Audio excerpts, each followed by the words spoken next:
Pertama, kita akan membahas terlebih dahulu apa sih administrasi pendidikan itu? Administrasi pendidikan merupakan rangkaian kegiatan atau keseluruhan proses pengendalian usaha kerjasama sejumlah orang untuk mencapai tujuan pendidikan secara berencana dan sistematis yang diselenggarakan dalam lingkungan tertentu, terutama berupa lembaga pendidikan formal. Dapat kita simpulkan bahwa administrasi pendidikan adalah suatu proses perencanaan kegiatan-kegiatan yang dapat menciptakan kerjasama antara semua pihak yang bersangkutan dengan dunia pendidikan untuk proses pembelajaran dalam mencapai tujuan pendidikan. Menurut Burhanuddin, terdapat 5 prinsip administrasi pendidikan yang harus diperhatikan. Pertama, ada prinsip efisiensi.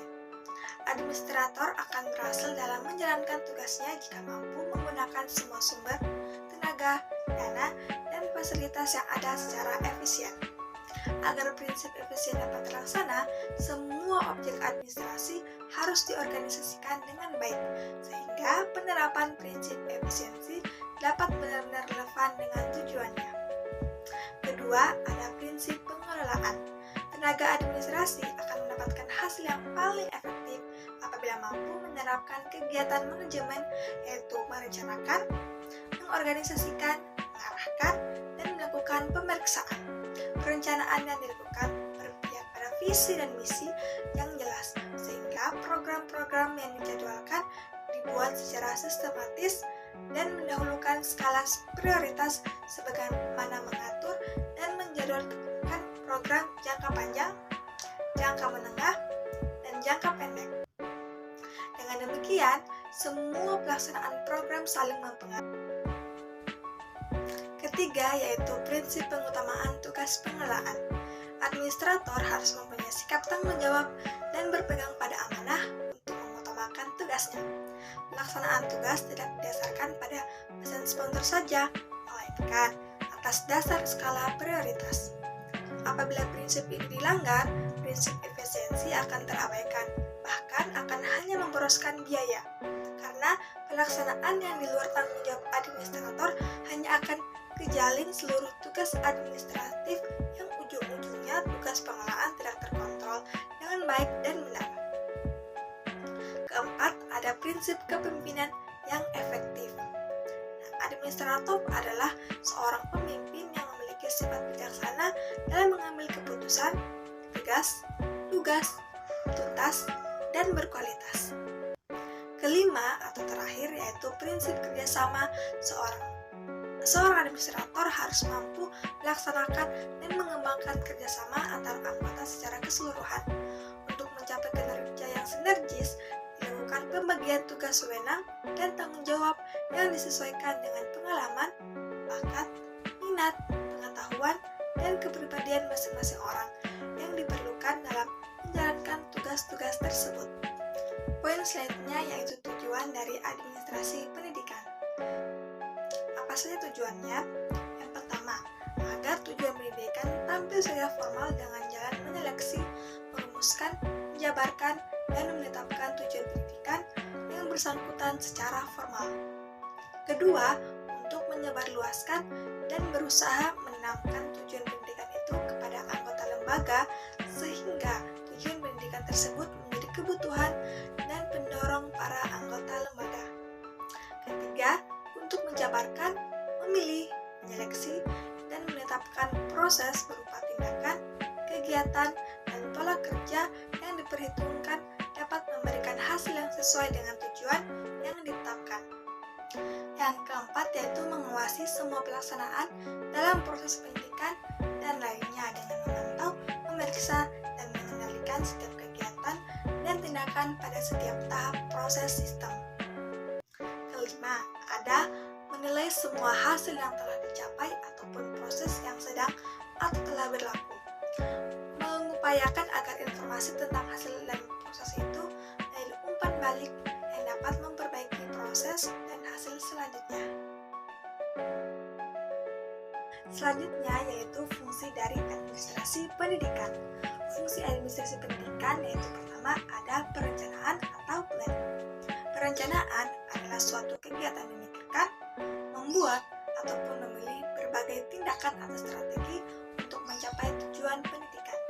Sehingga dalam proses perencanaan itu dapat merumuskan apa saja yang harus dikerjakan dan bagaimana mengerjakannya. Dalam setiap perencanaan terdapat dua faktor yang harus diperhatikan, yaitu tujuan dan sarana. Poin kedua yaitu pengorganisasian atau organizing. Pengorganisasian adalah proses kegiatan penyusunan atau membentuk hubungan kerja sebagai wujud kesatuan dalam usaha pencapaian tujuan pendidikan. Ketiga yaitu pelaksanaan atau actuating. Perencanaan dan pengorganisasian yang baik tidak akan berarti bila tidak diikuti dengan pelaksanaan kerja. Untuk itu, maka dibutuhkan kerja keras, kerja cerdas, dan kerja sama. Semua sumber daya manusia yang ada harus dioptimalkan untuk mencapai visi dan misi dan program kerja organisasi untuk mencapai tujuan pendidikan tersebut. Pelaksanaan kerja harus sejalan dengan rencana kerja yang telah disusun, kecuali memang ada hal-hal khusus sehingga perlu adanya atau dilakukan penyesuaian. Oleh karena itu, setiap sumber daya manusia atau SDM harus bekerja sesuai dengan tugas, peran, dan fungsi keahlian dan kompetensi masing-masing SDM untuk mencapai visi, misi, dan program kerja organisasi yang telah ditetapkan untuk mencapai tujuan pendidikan. Keempat, ada pengontrolan atau controlling. Untuk pekerjaan dapat berjalan sesuai dengan visi, misi, aturan, dan program kerja, maka dibutuhkan pengontrol, baik dalam bentuk supervisi, pengawasan, inspeksi, hingga audit. Hal tersebut memiliki beberapa makna yang berbeda-beda, tetapi yang terpenting adalah bagaimana sejak dini dapat diketahui penyimpangan yang terjadi dalam pencapaian tujuan pendidikan, baik dalam tahap perencanaan, pelaksanaan, maupun pengorganisasian. Untuk itu, dapat segera dilakukan koreksi, antisipasi, dan penyesuaian sesuai dengan situasi, kondisi, dan perkembangan zaman, sehingga dapat mencapai tujuan pendidikan yang diinginkan. Selanjutnya yaitu ruang lingkup administrasi pendidikan. Di dalam konsep administrasi tata kelola pendidikan, terdapat ruang lingkup administrasi pendidikan yang diatur oleh Peraturan Pemerintah Nomor 66 Tahun 2010. Di antaranya sebagai berikut. Yang pertama yaitu administrasi organisasi. Kegiatan yang berhubungan dengan bagian-bagian yang ada dalam organisasi pendidikan serta kemungkinan hubungan yang dapat terjadi antara satu bagian dengan bagian yang lain, baik secara vertikal maupun horizontal, struktur organisasi, pembagian tugas, dan lainnya. Kedua yaitu administrasi kurikulum.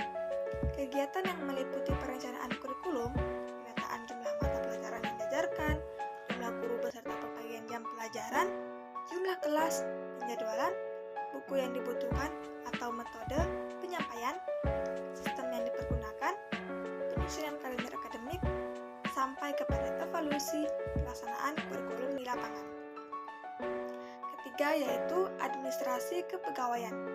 Kegiatan ini meliputi pengadministrasian yang berkaitan dengan berkas-berkas terhadap kependidikan, daftar umum kepegawaian, surat lamaran, surat tugas, surat keputusan, upaya perencanaan, pengadaan, pembinaan, sampai kepada pendayagunaan pegawai, baik edukatif maupun non-edukatif, untuk pegawai tata usaha, pegawai perpustakaan, guru, dan sebagainya. Keempat yaitu administrasi sarana dan prasarana. Kegiatan yang dilakukan berkaitan dengan semua sarana dan prasarana yang berlangsung atau tidak langsung menunjang proses pendidikan dalam rangka mencapai tujuan pendidikan, seperti pengaturan tata letak bangunan, alat-alat sekolah, dan lain-lain. Kelima yaitu administrasi tata usaha. Kegiatan yang mengolah pencatatan, pengumpulan, dan penyimpanan data dan dokumen yang dapat dipergunakan untuk membantu pimpinan dalam pengambilan keputusan, urusan surat menyurat, serta laporan-laporan mengenai kegiatan sekolah. Selanjutnya yaitu administrasi pembiayaan. Kegiatan ini berhubungan dengan pengelolaan pembiayaan pendanaan, sampai pada pengukuran efisiensi biaya dalam proses pendidikan. Juga berhubungan dengan administrasi uang SPP, DPP, sumber-sumber keuangan lainnya, alokasi pembiayaan, dan pertanggungjawab penggunaannya. Terakhir yaitu administrasi tata hubungan masyarakat.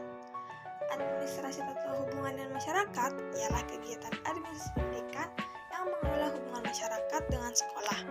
Masyarakat bisa perorangan atau orang tua siswa atau